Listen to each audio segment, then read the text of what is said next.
Hi there, it's John Glynn. Today I'm going to do a quick overview of Photoshop Elements. This is Photoshop Elements number 20, but it's very similar to other earlier versions of the program, certainly all the way back to version number 10. So it shouldn't be too far off the beaten track for you to kind of follow. Very simply, I'm just using a PC, by the way, it's a PC version. But it's not too dissimilar to the Mac version as well. So it will give you an overview of the actual software package itself. When you open the software package, you'll notice you'll have a window not dissimilar to this one. There's an organizer built in. Whether you want to use the organizer or not is up to you. I personally don't use it, but it will maybe help you to put your pictures into some kind of order. They are, or at least they should be, sorry, that's my telephone bleeping, they should also be in your pictures folder as well. So your pictures are just kind of thumbnails in this particular area, and they will, then you can give them star ratings and things like that if you're wanting to. The other thing that you may find that will have, although I haven't paid for it, is a video editor.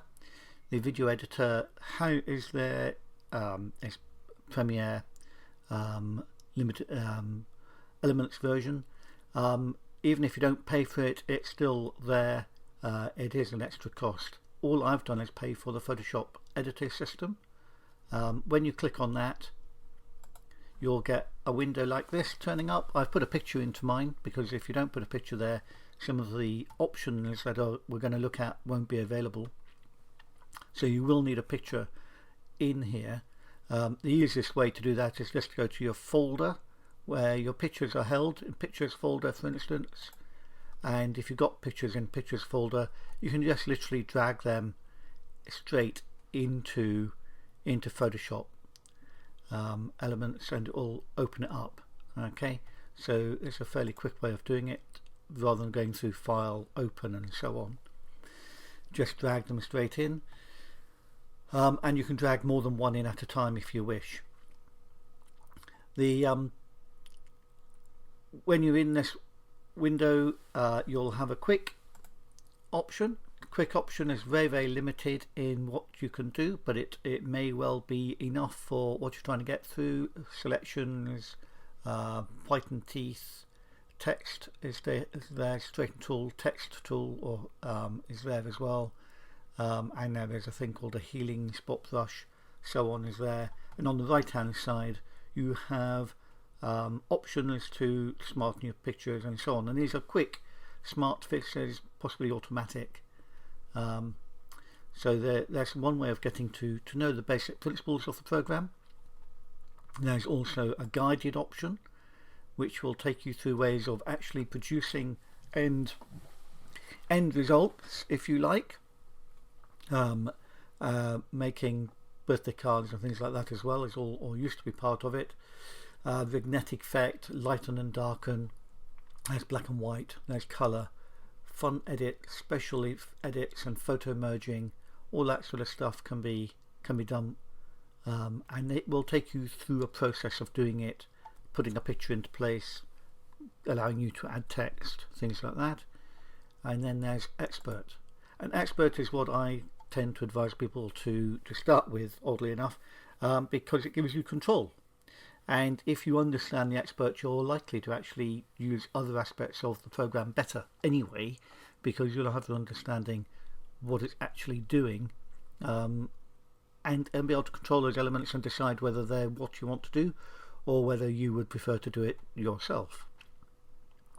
So first instance, we have our photograph in the big grey area, big window. If you want to see your other pictures, whatever else you've uploaded, then they will be held in what was called the photo bin. Now the photo bin is in the very bottom left of your monitor of the whole picture. It's not so much the monitor, it's however big your work area is, but it's in the bottom left of the Photoshop Elements working area, if you like. There's a thing called photo bin. Click on that and you'll see other your other photographs, and if you have lots of photographs, it'll fill up that space and will just get bigger. And they'll, if you have more than one layer, so you can have a whole load filling this space and another layer below and another layer below, then a little slider will appear on the right hand side for you to scroll up and down. A scroller will appear for you to move through them, and you just click on them, and whichever one is highlighted and you click on will become your main picture in the window. It's as simple as that. Okay. Also at the very bottom you have tool options, which will give you the tool that's active in the toolbox. Okay, on the left hand side of your picture is a toolbox. If you click on tools in the toolbox, you'll notice that the tool options at the bottom of your picture will change, and they will be related to what you can do with that specific tool. There may be more than one tool within each tool, oddly enough, so you'll have a quick selection tool, but within that are other tools to do with the selections. So they may just be one tool. On the other hand, you may find that there's more than one tool. Okay, so it's a matter of clicking on these boxes and seeing and just understanding, as much as anything, the layout of the program, where things are hidden. If you make a mistake, there is an undo button at the bottom, and if you want to redo your mistake, there's a redo button as well, and there's a rotate button for turning things around if you're into rotating things. There's a layout option, and that's how you'll see your pictures. So you've got at the moment I'm just seeing one photo, but I know that I've got two pictures open. I'm just going to go back to magnification tool so nothing else happens, and then I'll go to organizer. Layout. Organizer allows you to organize your pictures. Sorry, I'm heading off into a different area. I didn't really want organizer to open. As I said, I don't actually use it, but if you do, that's what it will look like. Okay.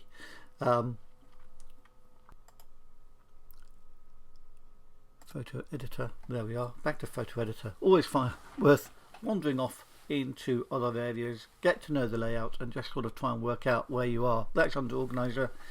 Layout is what I wanted to look at. Layout allows you to look at your pictures as a grid. If I had more than two pictures, you'd see 4 pictures or more as a grid. You could have them as a column side by side, as it has here. You can have them rows, one picture above another. So layout again is a way of just understanding the process, how the pictures are seen. So if you want to just go back to normal, it's default. Okay, so if I was in the columns seeing 2 pictures side by side, I can go back to layout, say default, and whichever picture is highlighted or active will be the picture you see on as the main photo. Okay, so active photos at the very top of your picture, above your photograph, are little tabs. If it's white, it's active. If it's grey, it's not. If you click on the grey one, it now becomes the active photo, and the previous one is greyed out.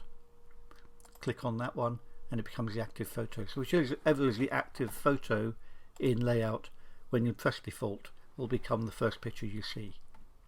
Okay. Oops. All over the shop now. Yes, let's get back to fixed screen and back to normal. There we are. Back to normal. Okay, moving around, just be aware that if you click your left mouse key, it may do something, and I clicked my left mouse key and off it went. So just be aware that if you don't want to change things, don't click the left mouse key. If you're going to use a software package, as I said, there is a toolbox on the left hand side here. Some of these will do things immediately to your photo, so we don't want to leave them on, basically. So anything in the drawer area we would only have on when we actually want to access the tool. This little area, enhance, again, some of these tools will actually change the look of your picture, like the 2 bottom here will actually do things to your photograph. So again, we wouldn't want to leave them on without knowing what we're doing. The safest ones to leave your mouse in, if you like, at the end and at the beginning of working are the two top ones, which is zoom and hand, or any of these sort of move tools, selection tools, because they don't technically do anything to your photograph. They won't disrupt the look of your picture by accident. So you can leave these active and they don't do anything to your photograph. The most the zoom tool will do is, as it did for me, zoom in. Okay, you can then go down to the bottom and just say fit screen, and it should come back and fit your screen. So these tools don't actually do anything, and a bit like driving a car, you should put it into neutral before you move on to something else. And the reason being that we then don't accidentally click the left mouse key or whatever it is you're using, pen tool or whatever, accidentally and get your picture changed without you realizing it. Okay, so if you in another tool, go back out of it into one of these, then go into another tool, so on. I know it lengthens the workflow a little bit, but it means you are in control of what's going on in your photograph. At the end of a session, I would advise leaving one of these tools on, because they don't actually do anything, rather than anything below it. And when you come back to using the software the next day, it will be in a neutral area, so you won't accidentally start changing your picture, the new picture, on another workday, because when you close the program, whatever tool you leave on will be active the next time you come to it. Okay, so that's the safest way of working. In the very top, along the very top here, we have a toolbar. The toolbar, very often it's the same as most software programs. File, you'll have things like save, save as, printing options and so on will be in the file area, and we will be obviously in the programs following all of this. You will get to know a little bit more about what the options are in here. Edit options, rotate, we've already seen at the bottom there's a rotate option. There's a rotate option here as well. There are a lot of ways of doing the same thing in Photoshop, so you'll find that quite a lot is repeated up here and might also be elsewhere in the software. Okay, so you may use edit. Image, in this version again there's rotate again, transforming the picture so you can distort it, cropping your photograph, and the crop tool is here, and it's also in the toolbox. So there's different ways of actually accessing some of these tools. Enhancing is where you will be well, hopefully improving the picture. You will be doing, there's lots of auto options, auto red eye, auto sharpen, auto contrast, auto levels. If you want more control, you'll be using them here, because these are manual settings. And then there's other options below that, open closed eyes, smooth skin, so on, which are also in the toolbox. So opening closed eyes is also in this option here with the eye tool, things like that. So it's a matter of just wandering your way through them and understanding where things are hidden. Layers, well, a layer would be on the right hand side of our monitor. I'll open them up fairly soon so you get an idea of what that can do. But there's all to do about layers, various selections, selecting the whole picture or parts of a picture. Again, we would be using selection tools here, but we've also got options within the select as well to work with. Filter, I'm going to show you filter in a minute, but you can do artistic adjustments. There's coloured pencil effects, sponge effects, watercolour effect, and so on, and many others, including blurring your photograph, rendering your picture in different ways, sketching, so you can do bas relief, chalk and charcoal effect. All of that is under filter. How to view your picture, zoom in, zoom out. Oddly enough, we have the zoom tool here. You can do the same again here. Window is everything to do with panels. Panels would normally be on the right hand side. If they're unticked, as all of these are, the panels on the right are off, as you can see on the right hand side. There are no panels on the right, but if I click layer, now there's a layer panel. Okay, so you'll notice that under window there are panels. There's things called navigator, ways of moving around your picture, which are not too dissimilar to the zoom tool. Okay, so these are options under window. If you want to turn them off, you untick them. You've got a little tick, untick it, and it will switch off. Window, click it again, and it switches on. You'll notice that the panel bin is also one of these panels, obviously a panel. So and there are a whole load of other options. The tools one on the left is also the same, so the tools can vanish. Need it back, click it again, tools reappear. Okay, so go through those, just turn them on and off. They're not going to do anything to your picture if you just go through the process of turning them on and off. If you also turn them off, there's a little X on the right hand side of the boxes. You can turn them off from there as well, so that can close them down. So under Window, just it's a matter of getting used to various ways of working within the software package. Some of these options are also at the bottom. So underneath my stop record option here, I've got effects and filters and styles and layers are down here as well. They're also in Window. Okay, with any software package, it is a matter of just getting used to the layout, understanding the process. It does change over time, but the basic principles remain the same. Okay, you got help, and Photoshop help can help, and there's a hell of a lot of stuff on Photoshop, their own.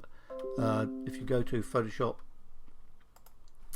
website, Adobe Photoshop .com, adobe.com, you'll find that there's a whole load of stuff at adobe.com, tutorials on using Photoshop Elements and the full version of Photoshop, and other stuff as well. So it's well worth looking at, and it's completely free of charge. Okay, so very quickly, just so that you're getting to use the software, we're going to go to Filter, and I'm going to go to Artistic, and I'm going to do something like Sponge, and you can see that you get an effect straight away. We've got other choices here: Colored Pencil, Cutout, Dry Brush, Film Grain, Fresco, and so on. You just click on them with the left mouse key. I'm just using a mouse just like any normal computer. I'm not trying to be clever here, and it gives you different effects. On the right hand side, it will give you choices as to changing the look, the highlight strength, and it can work fairly quickly on your program. Detail, smoothness, and so on. You can go through them. Paint daubs again has a different, there's brush size of paint you might use, the sharpness of it. Brush type is simple, but you may have others. Dark, rough. It's a matter of trying them out. These are just effects. Okay, so just try them out and just see what you think. When you're happy with it, there's other options below. Sketching is also listed here, so you can jump over to that straight away. Once you're happy with it, you just say OK, and that's your new picture. Now, it actually does change your photograph. So I would have advised before you do this to do something else. I'm just going to undo this, so you can go down to the undo button at the bottom of your picture, click undo, and lo and behold, we're back to square one. On the right hand side, I have a layers panel. In the background of my layers panel, I have a background which is my picture. I would go to that, click the right mouse key, and duplicate layer. So I just click on with my little hand. You can see where my hand is in the layers background. Click once with the right mouse key, go to duplicate layer, click the left mouse key, and just call it background copy. You can give it another name if you wish. Say OK. I have now got a background copy to my photo. There's a little magic eye on the left hand side in the layers panel. I can switch off the background if I wish, so I'm no longer using it. And now any major changes I make will only happen to this particular top layer. Nothing will happen to the bottom layer. So therefore, if I go back to my filter and go back into artistic and say watercolor again, I've got my effect and I say OK to that effect. I now have my watercolor effect, but it's only impacting the top layer, the background copy, and not the original image. So I turn off I can turn this one back on again by just making sure there's no line through it. Turn off the top picture by going to the magic eye and clicking it once with the left mouse key. I now see the original underneath. Okay, so you can't destroy your original picture by accident. So that's the one reason why we might well use, or copy rather, a background picture and duplicate it so we don't undermine the original picture and accidentally damage it in some way. So just practicing things like this, understanding how layers work, we can have a better understanding of how to move our way through it. So turning them on and off is very handy. We could then leave that background copy. We could go back to our original copy. I could make another duplicate of that one. I could turn off the top one just so you can see what I'm doing. Background is now on. You can see it's highlighted. All I did was click it with the left mouse key, go back, duplicate the layer, say OK. It makes another copy. It will background copy number 2 because I've already done background copy number 1. And this time again I can go back to filter and I could do a different, I can go to sketch, and what about bas relief? There we are, bas relief effect, say OK. I now have a bas relief effect of that same picture. I can turn it off, and I still have the original picture underneath. So I'm starting just to play around with layers, understand the process, maybe turn them on and off, duplicate the background copy, go back to it. I can still have this one on. As long as this one is highlighted, the background copy is highlighted, the very bottom one, click the right mouse key, I can duplicate the layer. It'll be background copy number 3 now, and sure enough, there it is. And I can turn the other 2 off, and now I can make changes to background number 3. So I can go back to filter, go back to say sketch, note paper, don't know what that will look like. Oh, there we are. Say OK. Again, remember you have ways of changing it. If you wish, you can change the look of your picture. Say OK. There's a new picture, and I can turn that one off as well. And they can move. So if I have them all on, whichever one is at the very top will be active. So I'm seeing it even though I've highlighted the bottom one here. It's actually the top one I'm seeing because I'm looking down through them. I can drag that one up over the top of the very first one, drag it, and I can drag them all around, apart from the very background copy, which is locked, by the way. It's got a little lock, and that remains locked at the moment. So just practice moving around, understanding the process, moving these up and down by just dragging with the left mouse key. Put your mouse over a layer, hold down the left mouse key, drag it up, and so on. So it's just a matter of going through the process, understanding where things are. Don't be afraid to click on anything. Just learn the program. You don't have to save it. You can just close it down so that no changes are made to your original photograph. Okay, just say don't save, and then you can start again. Just understanding the way the program works, and just understand what you're looking at when you're looking at the program. You can click from picture to picture. You can go through the photo bin. You can go through layout. Just get a feel for the software package before you move on to actually using any of the actual tools. Okay, hopefully, I mean, it's quite a long video. Unfortunately, it's longer than I'd planned, but at least it hopefully get you a little bit more confident in looking at the software, moving around the software. If all else fails, excuse me, close the software down, don't save anything, start again. Okay, thanks very much for watching.